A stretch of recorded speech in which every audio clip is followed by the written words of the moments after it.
es Latitudes. Soy Tere Góngora Basterra y esta es una edición especial porque estamos celebrando que cumplimos un año. Queremos que seas parte del festejo. ¿Te unes?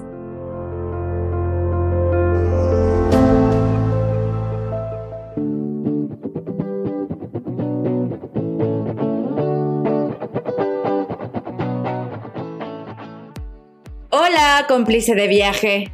¿Qué tal ha ido el veranito? Espero que haya servido para recargar fuerzas porque todos necesitábamos un tiempo fuera de las pantallas y los ordenadores. Nosotros volvemos para reconocer con esta edición especial los pequeños logros que vamos alcanzando. Y es que, verás, el 1 de septiembre del 2020 dimos el salto en este apasionante mundo del podcast. Aquel día quise hacer algo especial, así que reuní a familiares y amigos en una gran fiesta vía Zoom para presentarles el proyecto a las personas que colaboran conmigo para hacerlo posible y acto seguido compartimos el kilómetro cero con el mundo entero. Desde entonces hasta ahora llevamos 3 temporadas integradas por 18 kilómetros. ¡Buah! Y pensar que todo nació desde el vacío, el silencio y la libertad de una página en blanco y un deseo. Así que aquí estamos, celebrando. Celebrate good times, come on. Avanzando hacia nuestra meta de 42 kilómetros de historias. Si escuchas por primera vez, este proyecto es una metáfora de la vidita misma. Una carrera de fondo, un maratón que exige concentración y atención. Un año tiene que celebrarse. Por eso creamos este contenido adicional. Notarás que nos saldremos un poco de ese formato tan especial que hace que nuestro podcast se distinga. Pero lo hacemos para poner en práctica otra de las cosas que a mí más me gustan de vivir. La vida es mejor cuando se tienen conversaciones profundas con otras personas que aportan valor y bienestar. Así que, en el mes de nuestro aniversario, te compartiré algunas conversaciones y 4 deseos de cumpleaños. Aquí va el primero. Redoble de tambores. Deseo que pongamos en valor a la filosofía en nuestro día a día.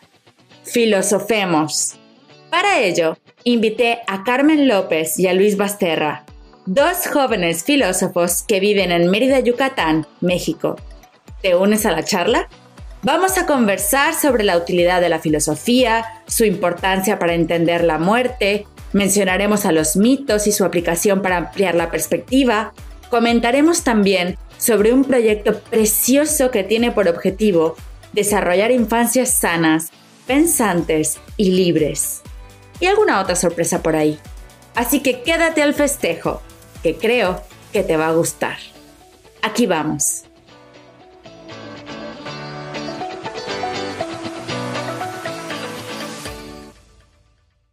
Pues hoy es miércoles 7 de julio, en España hace calor y se ha iniciado oficialmente el tiempo de chicharrete.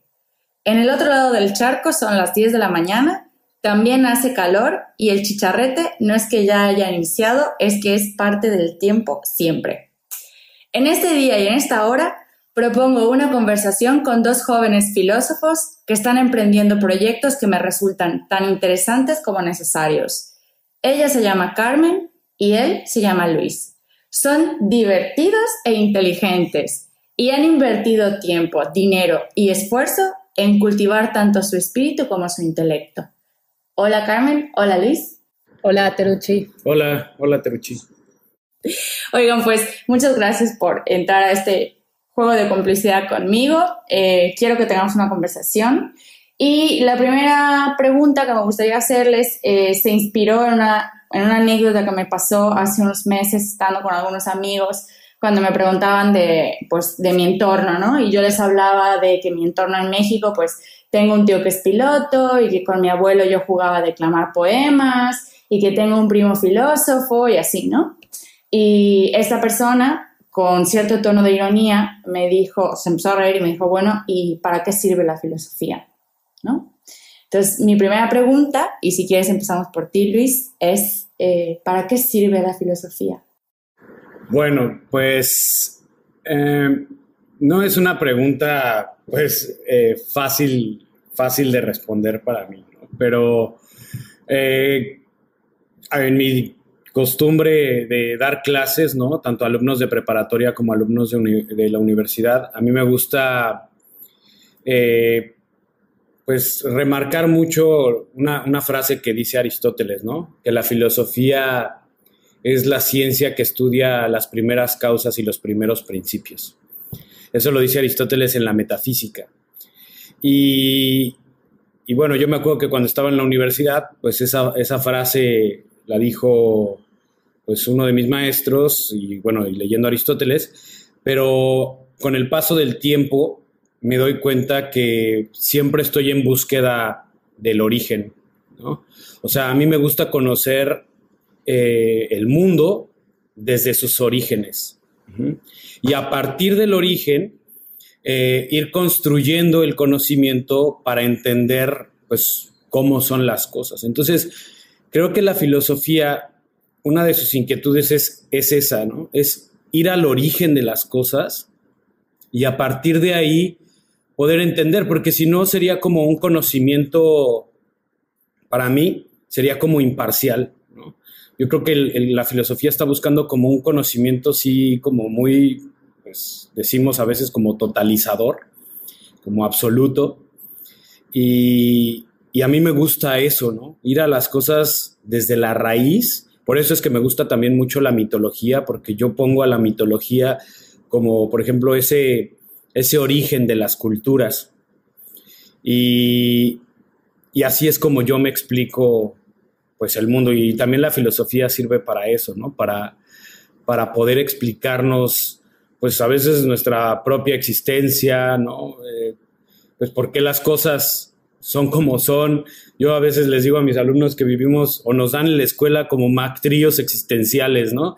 Así de, mira, así son las cosas, existe la moneda tal, tú tienes que hablar español, tienes que cumplir con estas normas, ¿no? Tienes que sacar 10 en la escuela, y te dan así como cómo debes de funcionar, pero tal vez nunca te detienes a pensar por qué las cosas son así, o sea, por qué existe la moneda como transacción en la sociedad, o por qué hablamos español, ¿no? En México o en España, ¿no? ¿De dónde viene el español? Entonces, pues hay personas que nos hacemos esas preguntas y bueno, creo que ahí es cuando estamos haciendo filosofía.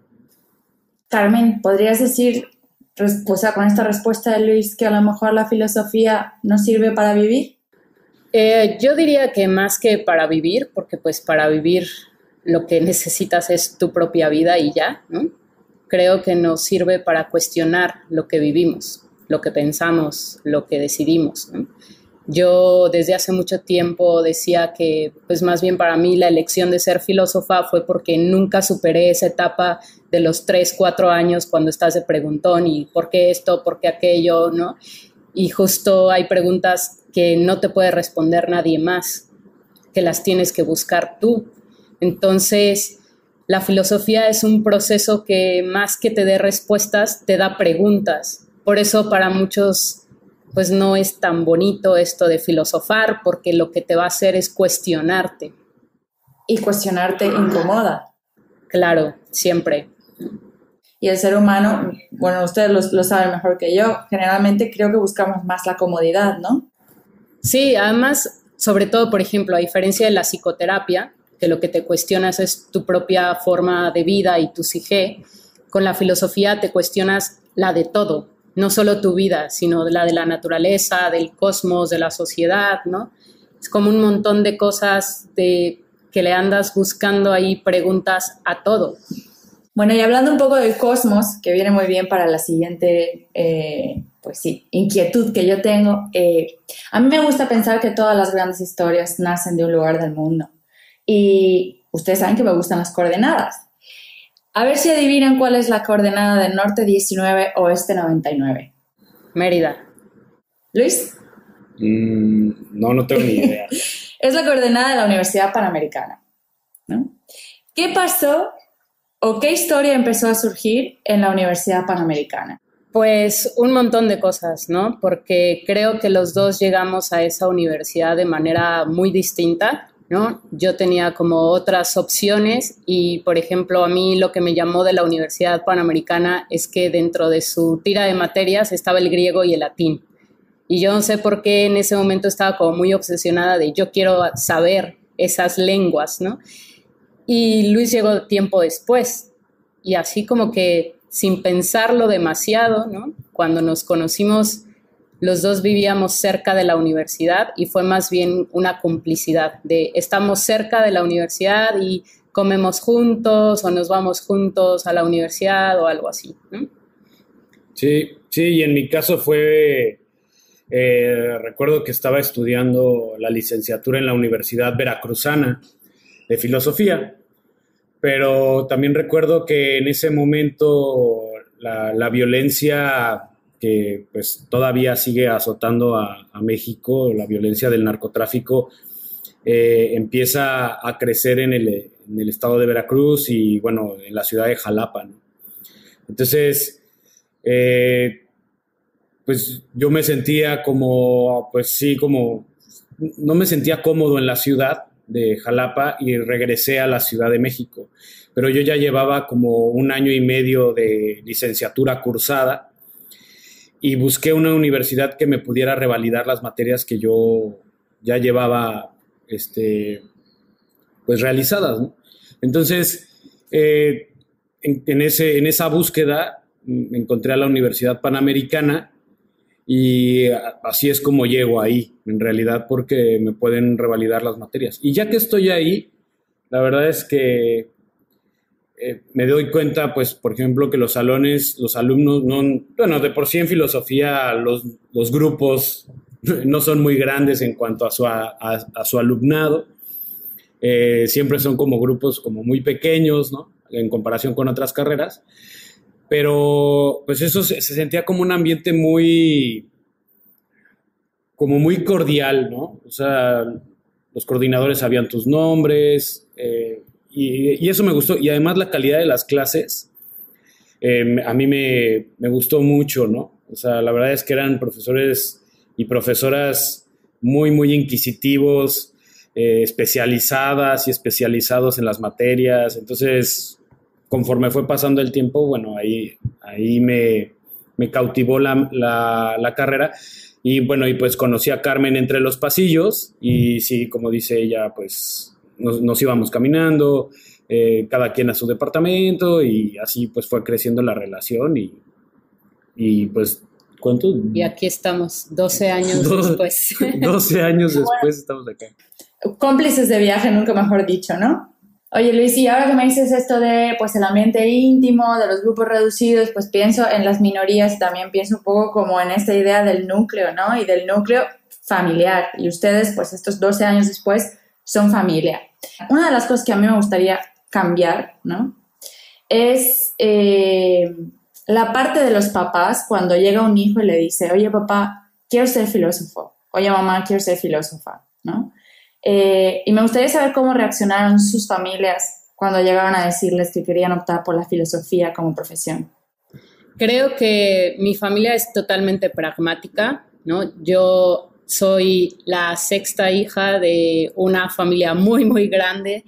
Todos mis hermanos son varones y justo son muy pragmáticos, no son muy lectores. Entonces yo era justo como el bicho raro ahí, ¿no? Como, pues para empezar, como una mujer en un grupo de hombres, ¿no? Una mujer que lee y una mujer a la que se despertó un día con la idea de yo quiero estudiar filosofía. Entonces sí fue un poco retador porque yo no sabía bien a bien qué era la filosofía, solo sabía que me podía abrir las puertas a otras formas de pensar, porque mis inquietudes eran muchas. O sea, a mí me gustaba la literatura, me gustaba la historia, me gustaba la poesía, me gustaba todo, ¿no? Y la filosofía me iba a permitir acercarme a todos esos gustos. Entonces yo recuerdo haber llegado con mis papás y decirles, bueno, porque además hice un examen para estudiar odontología y me habían aceptado en la universidad. Y justo ya cuando estaba así en la fila para entregar mis papeles en la universidad y ser dentista, me arrepentí y dije, ¿qué estoy haciendo aquí? ¿No? O sea, esto no me gusta, no lo quiero, no. Entonces, cuando regresé con mis papás a decirles, no voy a estudiar esto, yo quiero estudiar filosofía, fue un poco difícil porque yo tampoco sabía bien qué era la filosofía, para qué servía y qué iba a hacer después. Entonces, nada más lo que se me ocurrió decirles fue así como, bueno, no importa si tengo que vivir abajo de un puente, ¿no? Voy a vivir abajo del puente, pero voy a ser feliz. Y ya, y mis papás la verdad es que nunca me pusieron un pero, o sea, ellos siempre fueron como muy abiertos para decir, pues, lo que tú quieras, lo que tú decidas, nosotros te vamos a apoyar. Sí, y en mi caso, pues, a mí me inspiran como dos acontecimientos familiares, ¿no? Uno es que por ahí de los 90 mi mamá abre un negocio antes de que existiera Amazon, un negocio de libros, en el que llegaban libros de otras partes del mundo, llegaban de Estados Unidos, de Europa, de América Latina, y mi mamá se encargaba de distribuir esos libros a las universidades de la Ciudad de México. Entonces, con ese negocio de mi mamá, pues la casa se empieza a llenar de libros y yo comienzo a ver títulos muy, muy atractivos de los libros, pues, de filosofía, ¿no?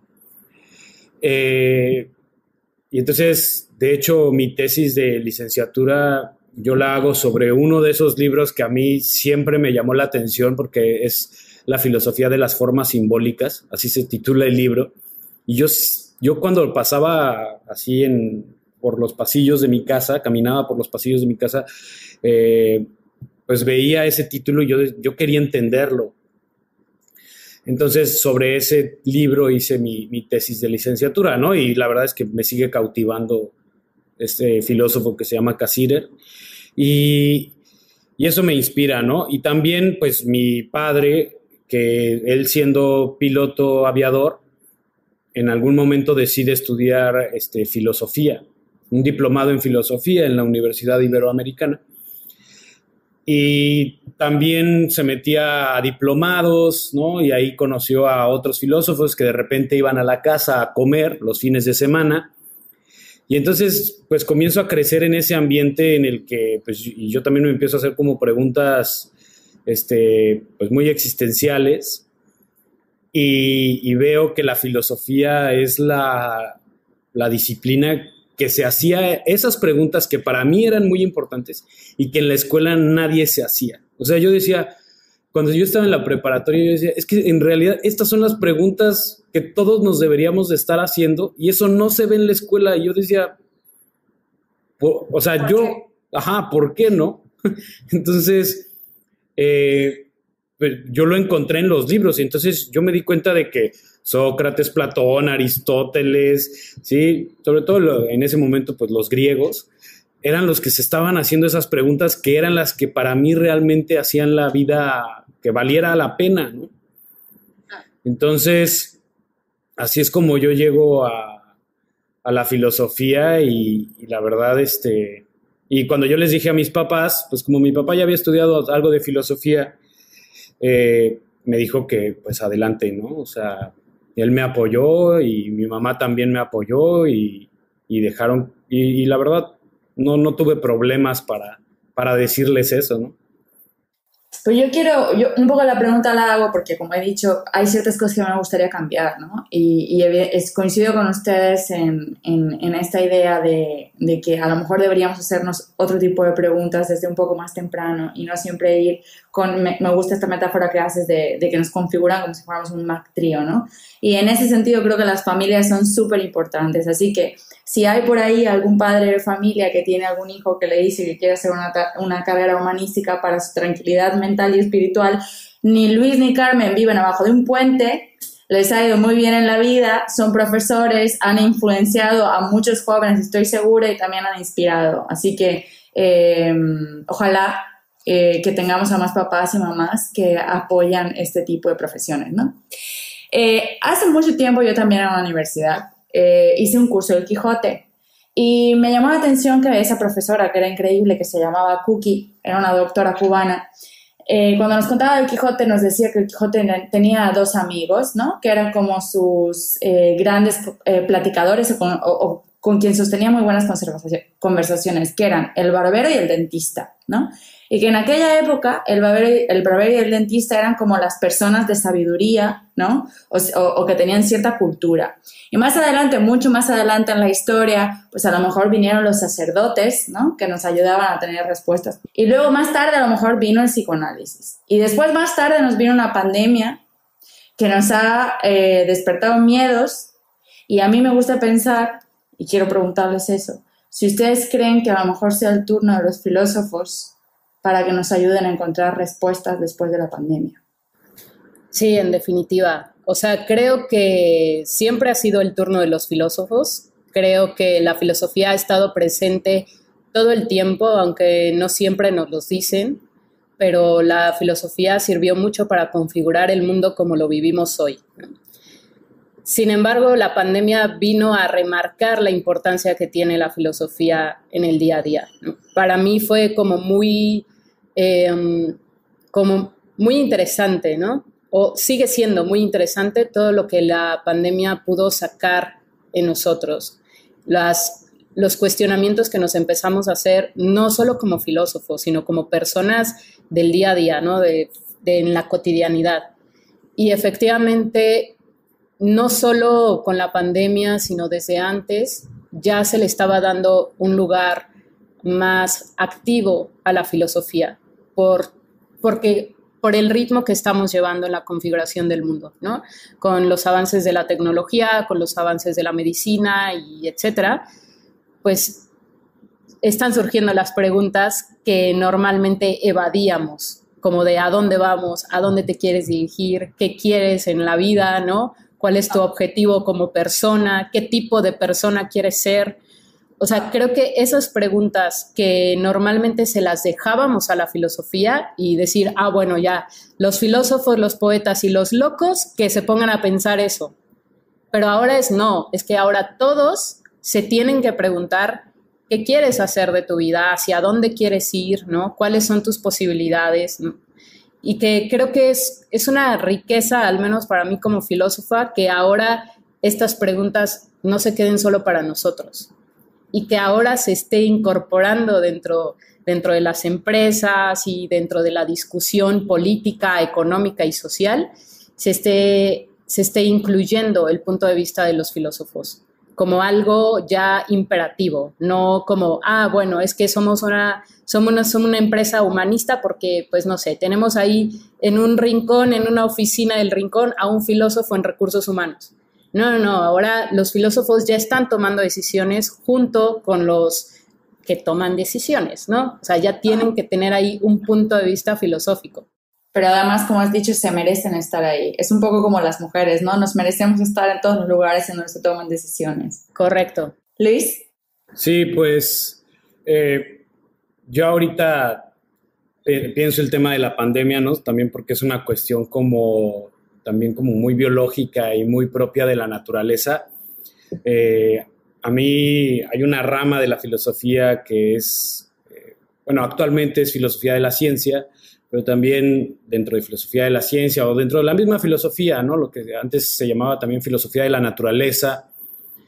A mí me gusta mucho, cuando doy clases, explicar las distintas interpretaciones que a lo largo de la historia se ha tenido del concepto de naturaleza, ¿no? O sea, por ejemplo, los griegos hablaban de naturaleza, los aztecas también tenían un concepto como naturaleza, o hoy le diríamos como una cosmovisión. Entonces, como que la palabra siempre ha estado ahí, de naturaleza, pero la interpretación ha cambiado a lo largo de la historia.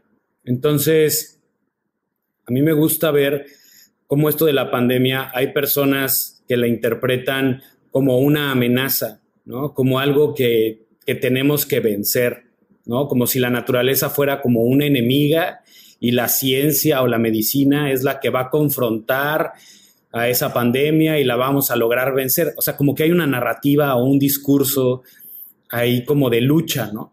Y hay otros que lo ven como una interpretación así de, pues así es la vida, o sea, la vida, pues vamos a morir, lo ven como una parte, pues, por así decirlo, como natural, ¿no? O sea, como un proceso propio de la naturaleza que no tenemos que luchar, que no tenemos que vencer.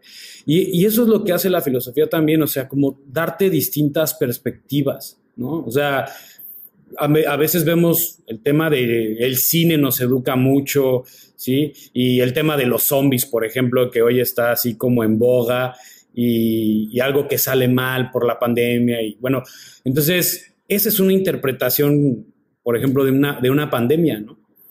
Mucho de la, bueno, pues más que nada de que se va a acabar el mundo y va a haber pocos sobrevivientes y se van a volver a formar esas sociedades. Entonces, por ejemplo, en las películas, que hay un tema biológico, que hay un tema, por ejemplo, de zombies o que de una pandemia y salen las vacunas, y ahí hay mucho de filosofía ahí. ¿Por qué nos gusta tanto esos escenarios como distópicos, ¿no?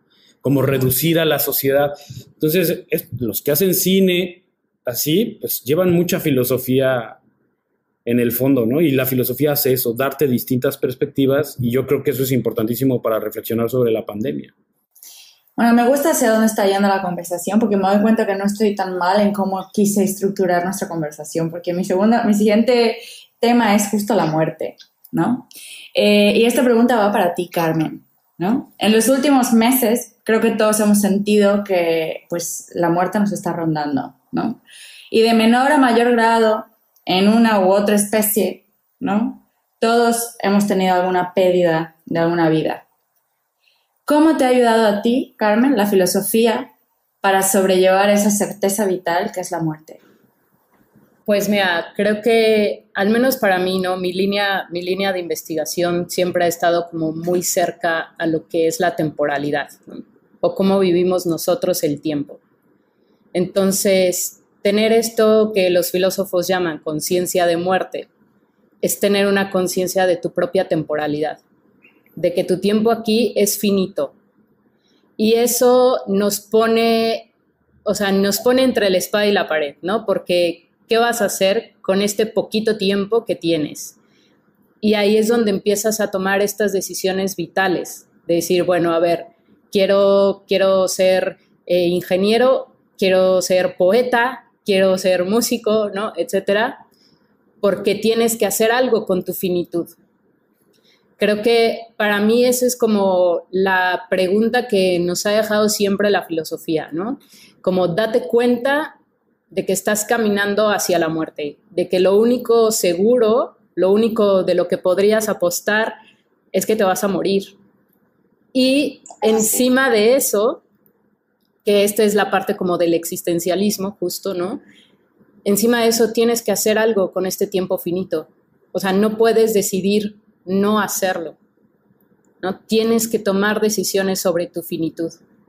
Entonces, para mí la filosofía me ha servido mucho, pues primero para entender cómo es que vamos haciendo una conciencia de nuestro tiempo y cómo nos inventamos artefactos para medir el tiempo, para medir la productividad, para medir lo que hacemos en la vida en un tiempo que no existe realmente dentro de nuestra conciencia. O sea, lo que existe en tu conciencia es la conciencia de muerte, la conciencia de que tienes que hacer algo con tu vida, pero no existen las horas, los minutos y el tic-tac del reloj. Ese artefacto nos los inventamos para poder medir algo que en realidad está muy difícil de medir, ¿no?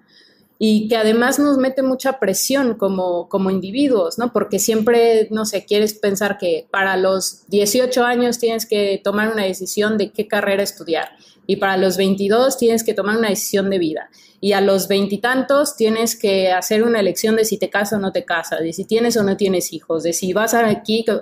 O sea, todo el tiempo estamos correteando al reloj, cuando en realidad lo que nos corretea es nuestra propia existencia. Entonces, para mí es eso, la filosofía ya me tenía en estas preguntas, y justo en el tiempo de la pandemia, creo que el tiempo se hizo distinto para todos, ¿no? Las cosas por las que normalmente corrías, ya no tenías que correr, ¿no? Ya no tenías que correr para para llegar al autobús o para tomar el metro, ¿no? O ya no te pedía esa premura.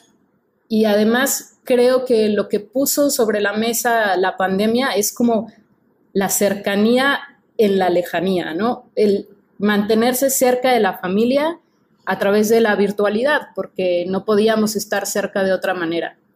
Entonces, para mí eso es como, creo que es algo de lo que yo había venido estudiando tanto tiempo y que ahora de repente es así de, ok, lo que yo estaba pensando todos estos años, ahora se lo piensan todos y se lo tienen que pensar todos porque sí. Entonces, conciencia de la muerte, así se le llama. Sí. Bueno, pues en esta conciencia que me ha encantado esto que has descrito en estos minutos, yo creo que si le hiciéramos a Luis la pregunta de ¿qué vas a hacer con tu vida? Pues yo me voy a adelantar a una de las cosas que Luis está haciendo con su vida y la siguiente pregunta es para él. Y tiene que ver con los mitos, ¿no? Yo he sido mucho de lo que sé de mitología o de la curiosidad que he sentido por la mitología me ha venido por Luis. Luis, eres especialista en mitos griegos, sientes una pasión por ellos. ¿Cómo te han ayudado a ti los mitos en la vida?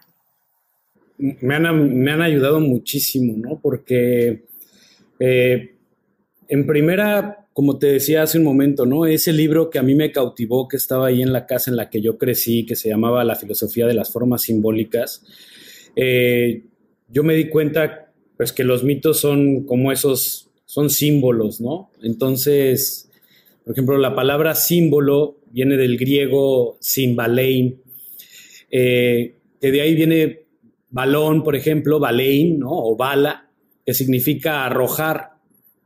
Entonces, lo que pasa es que, por ejemplo, tú tienes en la mitología, tú tienes, por ejemplo, un monstruo, ¿no? Vamos a pensar como la hidra a la que se enfrenta Hércules. Es un monstruo. Los monstruos no están, digamos, físicamente en el mundo, ¿no? También por eso los mitos son desechados en un mundo muy pragmático o muy invadido por la ciencia, porque pues, ¿de qué estás hablando si no hay monstruos en el mundo físico? Pero los monstruos a veces están con nosotros, ¿no? Son nuestros miedos. Entonces, y eso, pues son símbolos, porque cuando lo estás leyendo el mito, tú arrojas un significado a esa hidra. O sea, te podrías ver identificado o identificada con algún héroe de la mitología o con algún personaje y decir, esto es lo que a mí me está pasando, ¿no?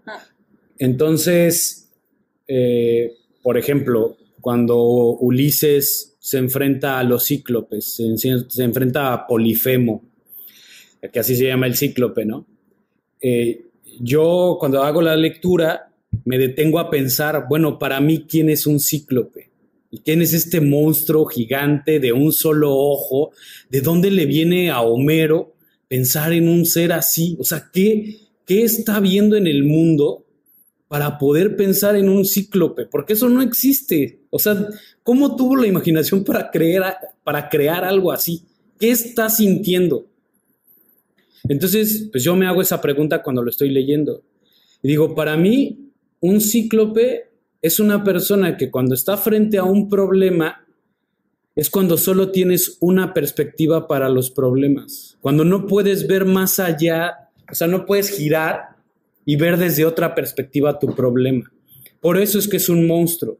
Porque a veces los problemas los tenemos que ver desde otras perspectivas. Pero a veces nos aferramos a una. Y eso se vuelve un monstruo, no ver otras perspectivas o no admitir otras perspectivas. Entonces, ¿qué hace Ulises? Pues lo ciega, ¿no? Lo ciega. Le clava la lanza y así es como se acaba el problema. Digo, hay otras interpretaciones, ¿no? Pero, o por ejemplo, igual, no sé, Medusa, ¿no? Que inmoviliza con la mirada. O sea, pues tú dices, pues a mí me miran y no me vuelvo piedra. Y tú dices, ¿y eso qué, no? O sea, entonces a mí me ayudó también para ver que hay personas, cuando estás, por ejemplo, en una empresa o yo que doy clases, de repente pues, sé que con la mirada puedes influir en las emociones de los estudiantes y se petrifican, digamos, se inmovilizan, se sienten así como, pues no sé, como, no sé, afectados por la mirada, ¿no? Entonces, y así es como me ha ayudado, ¿no? A ver como los problemas simbólicamente y ayudarles a otras personas también a ver así sus problemas, ¿no? Eso es lo que me ha ayudado la mitología. Oigan, yo me estoy viniendo un poco arriba porque de verdad estoy muy contenta de cómo está fluyendo nuestra conversación, porque adivinen qué. Hablando de qué vamos a hacer con nuestra vida, ustedes están haciendo una cosa preciosa que me encanta que se llama paralaje. Y antes de que hablemos de qué es paralaje, creo que ya lo has explicado un poco, pero me gustaría que nos digas qué significa la palabra o la idea de paralaje. Bueno, nosotros tomamos la palabra de un método de medición de las estrellas. En realidad es una palabra, un concepto que mezcla la astronomía con la trigonometría, ¿no? Entonces, bueno, la trigonometría nos sirve para medir los ángulos de los triángulos. Y el paralaje lo que hace es trazar dos triángulos desde dos puntos de vista distintos en la Tierra para medir la distancia a una estrella. Entonces, hay un observador desde un extremo de la Tierra y otro observador desde el extremo opuesto que miran hacia la misma estrella, pero de puntos distintos. Y eso nos permite saber con precisión cuál es la distancia a esa estrella. Entonces, nosotros hemos tomado ese mismo concepto para decir, podemos ver la misma estrella desde distintas perspectivas, ¿no? O sea, podemos ver un mismo problema, un mismo tema desde distintas perspectivas. Y bueno, de ahí viene el concepto. No sé si quieres, te hablamos de qué se trata el proyecto. Sí, esa es la siguiente pregunta, pero además con un punto que me encanta, que también lo había sacado tú antes, Carmen, que es, porque yo me quise apuntar, pero no pude porque tengo una restricción de edad, ¿no?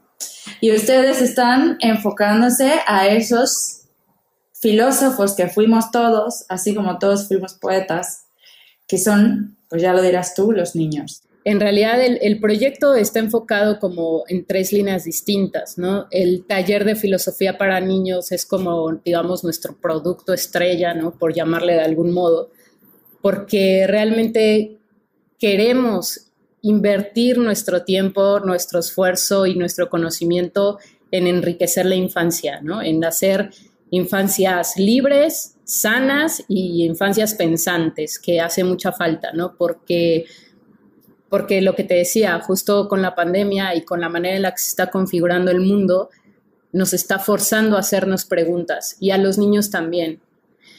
Y creo que no siempre los niños tienen estos espacios para poder hacerse esas preguntas tan difíciles. Entonces, nosotros quisimos enfocar nuestros esfuerzos en este taller de filosofía para niños desde una perspectiva más actual, ¿no? Porque hay un programa que surge de un canadiense de filosofía para niños. Sin embargo, nosotros sentíamos que ese programa ya le faltaba como una actualización, ¿no? O sea, ya necesita una perspectiva distinta desde el mundo que estamos viviendo ahora. Entonces, bueno, no sé, que Luis te cuente un poco más de cómo se lleva a cabo el taller de filosofía para niños o de qué se trata esto. Sí, pues ahorita el taller de filosofía para niños es justo la narración de mitos, ¿no? Carmen y yo elegimos temas. Por ejemplo, hemos elegido el tema de la muerte, el tema del castigo, el mal, la felicidad, el conocimiento, el amor. Y se seleccionan esos temas y seleccionamos ciertos mitos. Entonces, y ahí es ayudar al pensamiento crítico y al pensamiento creativo, ¿no? Y a la inteligencia emocional de los niños y de las niñas, porque a través del mito, pues ellos no se dan cuenta tampoco, porque justo los símbolos que están ahí, pero cuando le dices, oye, para ti, ¿qué representaría el hilo de Ariadna en el laberinto del Minotauro? ¿O qué representaría para ti un Minotauro? ¿No? Y te sorprendes, ¿no? O sea, de repente cuando dicen, pues es una fuerza en la persona que está controlada como por la violencia, y tú dices, wow, o sea, Es lo que justo iba a decir porque estuve en la prueba piloto que hicieron de oyente y además de que me sorprendí sobremanera de ver cómo los niños están súper habituados a levantar la mano en Zoom y hacer un montón de cosas, me sorprendían las preguntas y me sorprende cómo los adultos a veces subestimamos a los niños, ¿no? Y subrayo esto que has dicho, Carmen, de realmente trabajar en infancias libres, sanas y pensantes. O sea, creo que es un proyecto precioso. El otro día vi que una niña llamada Elena, en su cuenta de Instagram, que es para la GMX, ¿no? Preguntaba que por qué hay castigos que duran tanto como el de Prometeo, que duró 10 años. Sí, no, la verdad es que creo que para mí los niños son como los auténticos filósofos. O sea, esos no piensan desde Aristóteles o Platón, piensan desde sí mismos, ¿no? Son muy auténticos, tienen preguntas muy perspicaces y lo que tú dices, los subestimamos todo el tiempo. O sea, de repente yo decía, los papás tienen que hablar con estos niños porque las cosas que están diciendo a mí me vuelan la cabeza, ¿no? O sea, yo me podría hacer mi tesis doctoral de los comentarios que hace Elena o de los que hace Gabo, ¿no? De que son puros niños menores de 10 años, ¿no? Son unas cosas como llegan muy genuinamente a verdades filosóficas que te mueven el tapete cañón, ¿no? Que lo podrías leer de Nietzsche o de Camus o de quien quieras, pero no, está en la mente de un niño de 8 o 10 años. Sí, y eso también tiene que ver con paralaje, ¿no? Porque en paralaje no es, o sea, al menos cuando estamos dando el taller, no nos ponemos en una posición de, yo te voy a decir ahora qué significa tal mito, ¿no? O qué significa tal monstruo mitológico, no, o sea, sino que es, yo te narro el mito, ¿sí? Yo tengo mi interpretación, pero ¿cuál es la tuya, no? O sea, y entonces, o sea, no nos situamos así de, te voy a dar un conocimiento, ¿no? Sino que estamos en los mismos puntos, en una perspectiva como horizontal del conocimiento, no es vertical, y ahí es donde, pues sí, justo nos asombramos de lo que nos puedan decir. Pero eso es lo bonito también, ¿no? O sea, pensar que el filósofo no es necesariamente una persona divina que lo sabe todo, sino que es sobre todo una persona humana que debería tener, primero que todo, la humildad, ¿no? De entender que no somos o solamente tenemos un ojo, ¿no? Y eso me encanta y yo creo que es una de las cosas que intento cambiar en mis proyectos, lo que intentaré compartir en esta conversación que estamos teniendo pues nosotros tres de manera genuina, cariñosa y también esperemos que llana. Bueno, un poco por entrar a sus gustos. Luis, ¿quiénes son tus filósofos favoritos? No me quiero extender porque seguro tienes muchísimos, pero a lo mejor tu favorito y por qué, y luego Carmen. Sí, indudablemente Platón, ¿no? También me gusta mucho la filosofía de Casíder. ¿Pero por qué? Bueno, de Platón porque la manera como desarrolla la filosofía en sus diálogos, siempre que lo leo y lo vuelvo a leer, la manera como hace las preguntas, yo me doy cuenta que estoy del lado de los sofistas, que son de los interlocutores de Sócrates, que pienso a veces como ellos, y Sócrates pues sí, en el texto me interroga y me hace cambiar mi perspectiva, ¿no? Además de que es muy bella la manera como escribe Platón, ¿no? Y los problemas que trata. Ahí es cuando yo digo, esto no se ve en la escuela, esto está en estos libros que son súper importantes y se hace las preguntas fundamentales, ¿no? Decía Whitehead, un historiador de la filosofía, que la historia de la filosofía no son más que notas a pie de página de lo que escribió Platón, ¿no? Entonces, pues eso, Platón, Casíder por el tema del símbolo y porque estudia los mitos desde una perspectiva filosófica, y Albert Camus, que para algunos es una figura literaria, pero también pues tiene ensayos filosóficos, que fue un premio Nobel, ¿no? De literatura, y la manera como escribe Camus y trata los problemas filosóficos también siempre me cautiva, y la manera como escribe y piensa, me familiarizo mucho con él, ¿no? Entonces, por decir algunos, nada más. A mí también me encanta y de hecho tú nos prestaste la voz para un episodio de Latitudes en el que justo hablamos de La peste, que es de él, que me encantó y fue así como una gran compañía para mí durante el confinamiento. Carmen, te toca. ¿Tus favoritos y por qué? Muy breve. Pues mira, la verdad es que es una pregunta difícil porque yo quisiera mencionar otros nombres, ¿no? Como, por ejemplo, más mujeres. Pero es un tema difícil porque en la universidad pues te enseñan el canon y pues el canon es masculino. Entonces, inevitablemente mis primeros autores son hombres. Yo me he ido mucho por el lado de la filosofía alemana y el filósofo que más he leído se llama Martin Heidegger. Él tiene una obra como muy importante que se llama Ser y Tiempo, que justo habla de este tema de pues cómo somos tiempo, ¿no? Cómo somos temporalidad y somos un ser para la muerte. Además de él, ahora en mi posgrado me fui hacia Husserl, que es un maestro de Heidegger que habla más o menos de lo mismo, del tiempo y de la conciencia del tiempo. Pero recientemente he agregado a mi lista a Simone de Beauvoir, que justo lo que hace es tomar la filosofía que hace Heidegger y darle la perspectiva femenina, que es la que a mí me hacía falta y que me da muchísimo gusto haberlo encontrado en ella. Son temas bien complejos, ¿no? Son temas difíciles de entender y me encanta cómo ella dice, bueno, este es el tema del tiempo, de la muerte, de la existencia, pero de la existencia femenina. Tenemos que hacer algo, ¿eh? Carmen, nos tienes que plantearte hacer un cursito o algo de esto, porque estoy seguro que un montón de gente se apuntaría, porque creo que es súper interesante. Oigan, vamos ya llegando al final y por supuesto creo que la filosofía tiende a verse como algo aburrido o algo pesado, ¿no?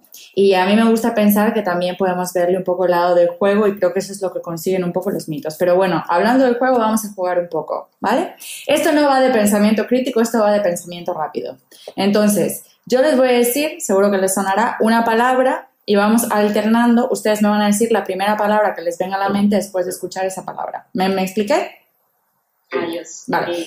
A ver, empezamos contigo, Carmen. Carmen Luis, ¿vale? Entonces yo digo una palabra y ustedes responden, ¿va?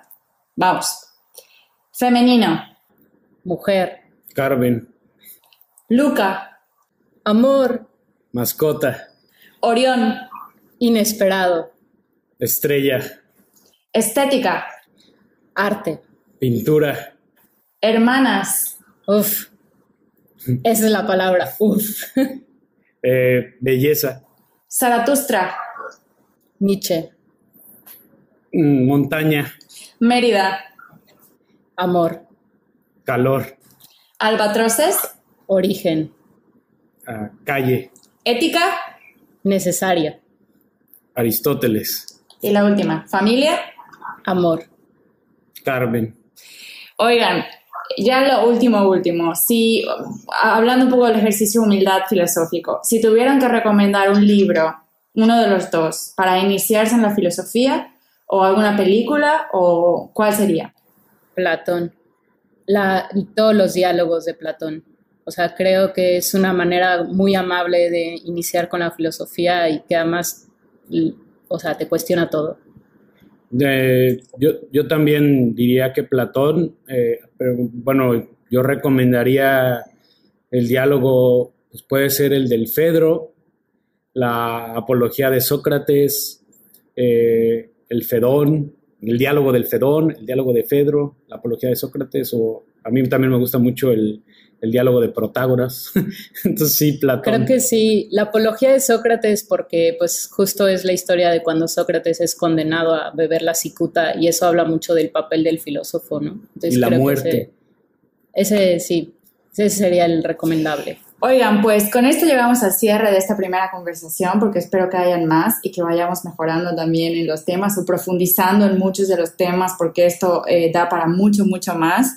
Muchas gracias a los dos, los quiero un montón. Gracias, Tere. Gracias a ti, gracias a Latitudes por ofrecer este espacio, que también el proyecto me encanta, está buenísimo. Sí, gracias, Tere. Un besito.